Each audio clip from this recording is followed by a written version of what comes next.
The correct combination, the correct functional group X and the reagent reaction condition Y in the following reaction sequence। चलिए यहाँ पे ये दे रहा है, इस क्वेश्चन को यहाँ पे पॉलीमर का है, लेकिन यहाँ देने का मकसद ये था कि हमने आपको 3 फंक्शनल ग्रुप याद करवाया होगा। एक याद करवाया होगा कार्बोक्सिलिक एसिड, एक याद करवाया होगा एस्टर और एक याद करवाया होगा अमाइड। क्या हम नॉर्मल हाइड्रोजनेशन के द्वारा H2NiPd या Pt इसके द्वारा इनका रिडक्शन करते हैं या नहीं करते हैं? नहीं करते हैं। बस में आ गई। तो इसको और इसको तो आपने पहले देख रखा था, बात समझ गए, समझ में आ गई ना। इसको दिखाने के लिए इस क्वेश्चन को मैं यहाँ पे डाला है कि जिससे आपके दिमाग में एकदम क्लियर कट पिक्चर है कि इन 3 फंक्शनल ग्रुप का रिडक्शन इसके द्वारा नहीं कराना है। बस 2 को उन्होंने पहले यूज किया था और इस क्वेश्चन के कोरस्पॉन्डिंग अमाइड यूज किया है। आगे रिएक्शन देखेंगे तो कुछ चीजें और क्लियर हो जाएंगी। चलिए सोचते हैं। The correct functional group X and the reagent reaction condition in Y in the following reaction sequence. यहाँ दे रहा है X है, CH2 है, 4 बार है, X है और Y का रिएक्शन है। ठीक है, बाद में क्या कर रहा है? एसिड का रिएक्शन है, 4 बार CH2 है, इधर एसिड है, उधर एसिड है। और इसके बाद बोल रहा है कंडेंसेशन पॉलीमर है। थोड़ा समझा दे, कंडेंसेशन पॉलीमर ये किसको कहते हैं? पॉलीमर किसको कहते हैं? हाँ, जब बहुत सारे मोनोमर यूनिट आपस में कंबाइन करते करते जो बड़ी यूनिट बनाती है उसी बड़ी यूनिट को क्या बोलते हैं? पॉलीमर। जैसे इथीन है, सबसे छोटा इथीन, यही इथीन बार बार रिएक्शन करता चला गया तो ethene ethene ethene ethene ethene क्या बन गया? पॉलीथीन। विनाइल क्लोराइड है तो vinyl chloride vinyl chloride vinyl chloride तो क्या बन गया? Polyvinyl chloride. बस में आगे। तो जो छोटा यूनिट है उसको मोनोमर कहते हैं, जो बड़ा यूनिट है उसको पॉलीमर कहते हैं। तो 2 तरह के पॉलीमर होते हैं, एक जिसमें मोनोमर यूनिट बार बार जुड़ता चला जाए, कुछ निकले नहीं, उस तरह के पॉलीमर को बोलते हैं एडिशन पॉलीमर है। और कुछ ऐसे पॉलीमर होते हैं जो रिएक्शन करके जुड़ते जाते हैं और हर जुड़ाव पे कोई वाटर मॉलिक्यूल वगैरह निकलते रहते हैं, तो उस तरह के पॉलीमर को बोलते हैं कंडेंसेशन पॉलीमर। जैसे ग्लूकोज है, दूसरे ग्लूकोज से कंबाइन किया, माल्टोज बनाया तो एक वाटर मॉलिक्यूल निकलेगा, यही माल्टोज आगे रिएक्शन करते करते आगे क्या बना लेगा? स्टार्च या सेलुलोज। तो कहने के बाद हर यूनिट वाटर मॉलिक्यूल को निकालकर नया यूनिट बना रहा है। बस में आगे। तो इसको क्या बोलना है? कंडेंसेशन। लेकिन अगर कोई निकले नहीं, बार बार जुड़ता चला जाए तो उसको क्या बोलते हैं? एडिशन। तो जो कंडेंसेशन की बात कर रहा है तो बार बार कहीं ना कहीं वाटर निकल रहा होगा। चलिए समझते हैं। X दे रहा है, ये है COOCH3। तो कहानी में ऐसा सोचोगे, CH3 ये हो गया O, ये हो गया CO। ठीक है, ऐसा बन गया CH3OCO। अब आगे बढ़ गया आपका CH2, ये 4 बार है, ये 4 बार है। फिर इधर भी हो गया आपका वही सेम X लगा हुआ है, ये हो गया आपका CO, ये हो गया O और ये हो गया CH3। ये बना है। सोचिएगा, हाइड्रोजन निकल।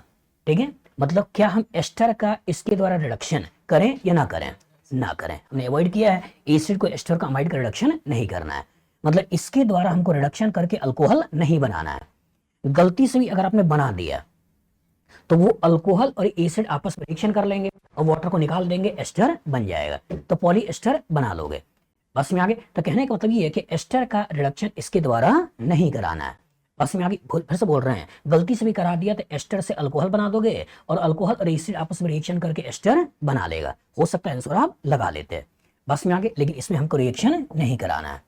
इधर आ जाओ, अमाइड है, हाइड्रोजन है, निकल है। अमाइड में सेम वही तरह सोचो कि यहाँ आपके पास हो गया CO, ये हो गया NH2, यहाँ हो गया CH2 4 टाइम्स और ये हो गया CO, फिर हो गया NH2। ऐसा बना दिया। अब अमाइड लिया, अगेन कह रहा है कि हाइड्रोजन निकल ही। तो क्या इस अमाइड का रिडक्शन इसके द्वारा कराएं या ना कराएं? ना कराएं। अभी आपने देखा है अमाइड का रिडक्शन नहीं कराना है, और जो नहीं कराना है तो इसको अमीन में कन्वर्ट नहीं करना है। गलती से भी अमीन बना दिया तो ये अमीन और एसिड आपस में रिएक्शन करके अमाइड बना लेगा। बस में आगे। गलती से अमीन बना लिया बेटा तो एसिड और अमीन रिएक्शन करके क्या बना लेगा? अमाइड। ठीक है, और अमाइड बनाया मतलब कंडेंसेशन पॉलीमर बन गया। तो 2 फंक्शनल ग्रुप इसमें दे रखा था, एस्टर, और दूसरा दे रखा है अमाइड। और पहले अपने पेपर में देखा है एक कौन सा है? एसिड। तो 3 याद रखना है, एसिड को, एस्टर को, अमाइड को इसके द्वारा रिडक्शन नहीं कराना है। अब आगे कुछ नेम रिएक्शन ले रहा है। ठीक है, CONH2 NH2 यही है, CONH2 है, CH2 4 टाइम्स है, CONH2 है। ठीक है, और इसके ऊपर ब्रोमीन NaOH का रिएक्शन है। ये कौन सा रिएक्शन है? ये हॉफमैन ब्रोमाइड रिएक्शन। जो हॉफमैन ब्रोमाइड रिएक्शन है तो यहाँ की कोरस्पॉन्डिंग इसको हम अमीन बना देंगे। आगे हम रिएक्शन पढ़ाएंगे, दिखाएंगे। तो यहाँ से क्या बन जाता है? अमीन। तो NH2, ये हो गया CH2, ये हो गया 4 टाइम्स और यहाँ हो गया NH2। ऐसा बन गया। और जब अमीन बन गया तो ये अमीन इस एसिड के साथ रिएक्शन करेगा, इसका OH इसका H निकलेगा, वाटर के रूप में निकल गया, और एसिड और अमीन रिएक्शन करके अमाइड बना देगा। और जब अमाइड बना देगा तो यहां से हम कंडेंसेशन पॉलीमर की बात करेंगे। इसी तरह से आपने पढ़ा है नाइट्राइल है, नाइट्राइल के ऊपर हाइड्रोजन निकल का रिएक्शन, इससे क्या बनेगा CH2NH2। तो इसका मतलब कहानी में अगर तुमने यहाँ पे CN लिया और CH2 यहाँ 4 टाइम्स और ये CN लिया है, हाइड्रोजनेशन करा दोगे तो क्या बन जाएगा, ये बन जाएगा NH2, ये हो गया CH2, फिर CH2, ये हो गया 4 टाइम्स, फिर हो गया CH2 और ये हो गया NH2, बन गया। और जो अमीन बन गया और एसिड है तो अमीन और एसिड रिएक्शन करके भी क्या बना लेगा, अमाइड, तो यहां से भी बन जाएगा। तो इस क्वेश्चन को दिखाने का केवल मकसद ये था बेटा कि 3 फंक्शनल को भी याद रखना है। बस में आगे एक कार्बोक्सिलिक एसिड और एक एस्टर और तीसरा अमाइड। बस में आगे शुरू में जब हम लोग एक बड़ी कोचिंग में पढ़ाते थे तो उस समय उन कोचिंग ने इस पर्टिकुलर का भी रिडक्शन करा दिया था और रिडक्शन करा के उसने अमीन में कन्वर्ट कर दिया था। और बाद में आईटी ने अपने क्वेश्चन आंसर दिया तो उसमें आईटी ने इस पर्टिकुलर फंक्शनल ग्रुप को अवॉइड किया। तो उस कोचिंग ने अपने आप को सुधार लिया था और सुधार के आगे आने वाले समय में इनका रिडक्शन नहीं कराया। लेकिन इंडिया की बड़ी कोचिंग अभी भी है जिनका रिडक्शन करा लेती है।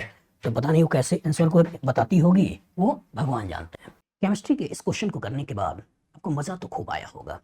आपको लग रहा होगा कि काश कोई ऐसा पेज होता जो सर ने बनाया हो और अपने माइंड के अंदर जो थॉट्स है उस थॉट्स को हमसे शेयर कर पाएं, जिससे कि मैं एक ही पेज के कॉरस्पॉन्डिंग पूरा का पूरा ऑर्गेनिक रिएक्शन को रिवाइज कर पाऊं। तो है बेटा, अमेज़न पे अगर आप जाते हो तो यहाँ पर मेरे द्वारा 2 पेजेस बनाए गए हैं, जिसको मैंने बोला है कैप्सूल पेज है, ठीक है, जिसका साइज 20 इंच बाई 30 इंच है।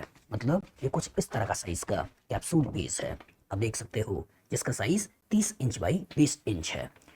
इन्हीं एक एक पेजेस के कॉरस्पॉन्डिंग अगर आप देखते हो तो इस पेज में पूरी ऑर्गेनिक केमिस्ट्री में जितने भी रिएक्शन हैं उसके क्या की नोट्स हैं जो आपको दिमाग में रखने चाहिए वो यहाँ पर देखने को मिलते हैं। और पूरी ऑर्गेनिक रिएक्शन में कितने केमिकल रिएक्शन आपके सिलेबस में है जिसके इर्द गिर्द आपकी दुनिया घूमती है। मतलब अगर बाउंड्री ऑफ केमिकल रिएक्शन की बात करें जो आपको पढ़ना ही चाहिए, आना ही चाहिए, उसका इंफॉर्मेशन आपको इस पर्टिकुलर चार्ट में देखने को मिलता है। अगर आपने केवल इन दोनों चार्ट को भी प्रॉपर तरीके से पढ़ लिया तो मेरी गारंटी है जो पिछले 20 सालों से मैं पढ़ा रहा हूँ आईआईटी और नीट के बच्चों को सारे के सारे क्वेश्चन लगभग इन्हीं पर्टिकुलर चार्ट से पूछे जाते हैं। मतलब इन चार्ट को जितनी बार आप रिवाइज कर सकते हो करिए और अपने कॉन्सेप्ट को एनहेंस करिए। इसको लेने के लिए आप अमेजन में जा सकते हो। अमेजन में आप यहाँ पर लर्नोफाई टाइप करिएगा तो लर्नोफाई टाइप करने पर आपको यहाँ पर मेरे द्वारा बना हुआ चार्ट दिखाई दे जाता है। अलॉन्ग विद दैट अगर आप चाहो तो और इन्फॉर्मेशन के लिए अगर आप आईटी एडवांस की तैयारी करते हो और चैप्टर के मिक्सिंग के क्वेश्चंस को लगाना चाहते हो तो आपके पास बुक है 10 का दम, जिसमें एक एक क्वेश्चन के कोरस्पॉन्डिंग 10-10 रिएक्शन को मैंने मिलाया है और कॉन्सेप्ट एनहेंस करने की कोशिश किया है कि जिससे कि बच्चा प्रॉपर मिक्सिंग ऑफ क्वेश्चन को प्रैक्टिस कर पाए। और इसको मैंने रेफरेंस लिया है 2007 से लेकर 2024 तक के पेपर में आईटी के जो क्वेश्चन आए हैं उन्हीं के आगे ये पीछे जोड़ते हुए क्वेश्चन को मैंने फ्रेम किया है। काफ़ी अच्छा क्वेश्चन बैंक है, इसके थ्रू अपने प्रैक्टिस कर सकते हो। दूसरा, जो बच्चा मेडिकल की या आईटी की तैयारी करता है उसके लिए डीपीज, मतलब इसके अंदर 80 डिवीज हैं और सभी के अंदर 10-10 क्वेश्चन हैं। इसके कोरस्पॉन्डिंग 800 क्वेश्चन जो पूरी ऑर्गेनिक केमिस्ट्री को चैनलाइज वे में सिस्टमेटिक तरीके से बच्चों को नॉलेज को इनहेंस करता है और प्रॉपर तरीके से उनका नॉलेज को बढ़ाता है। मतलब कम question corresponding quality of question को देना और सिस्टमेटिक तरीके से देना। उसके बाद अगर कम टाइम है और आप चाहते हो कि पूरी केमिस्ट्री का रिवीजन कर पाएं तो यहाँ पे आपके पास 30 डे चैलेंज ये 2 वॉल्यूम में है। एक आपका वॉल्यूम 1 जो कि आईटी के लिए है और दूसरा वॉल्यूम 2 जो आपका मेडिकल वाला बच्चों के लिए है। मतलब इसमें 15 question physical, 15 inorganic, 15 organic, 45 question daily basis पर आपको देखने को मिलते हैं जिसको आपको करना होता है, जिससे कि अगर आप एक बुक को लगाते हो तो 1350 क्वेश्चन एट ए टाइम 1 महीने के अंदर आपका लग जाता है, जो कि आईटी मेन और नीट के लिए काफी हेल्पफुल है। और यहाँ पर आपके पास problem solving strategy of NCERT organic chemistry question, इस बुक के कोरस्पॉन्डिंग जो एनसीईआरटी के रियल क्वेश्चन है उन रियल क्वेश्चन को कैसे टैकल करना है, उस रियल को क्वेश्चन को कैसे करना है एक प्रॉपर तरीके से, एक कॉन्सेप्चुअली वे के थ्रू आपको बताने की कोशिश किया है कि किसी क्वेश्चन को अप्रोच करने का क्या तरीका होता है। अगर आपने इस बुक को प्रॉपर तरीके से पढ़ लिया तो मान के चलिए कि इस तरह के परमुटेशन कॉम्बिनेशन के फ्यूचर में जितने क्वेश्चंस आ सकते हैं वो आप सही तरीके से बना लोगे और हर तरह के परमुटेशन कॉम्बिनेशन को आप सीख जाओगे। मतलब एनसीईआरटी का रियल क्वेश्चन को यहाँ पे लिया है और उस तरह के क्वेश्चन को कैसे सॉल्व किया जाता है उसकी प्रॉपर स्ट्रेटेजी मैंने इसके अंदर बताई है। और उसका 2 वॉल्यूम में concepts of organic chemistry volume 1 volume 2 है, जिसके कोरस्पॉन्डिंग थ्योरी और प्रॉपर क्वेश्चन का एक बैलेंस्ड वे आपको इन बुक्स के अंदर देखने को मिलता है। ठीक है, आप चाहे तो सभी ले सकते हैं या देखने के लिए कम से कम आप चाहे तो ये 2 कैप्सूल पीस मंगाइए, देखिए, पढ़िए। ऑर्गेनिक आपकी मजेदार है, कॉन्सेप्चुअल है और इंटरेस्टिंग है, आपको मजा आएगा और आपका सब्जेक्ट डेप्थ बढ़ेगा।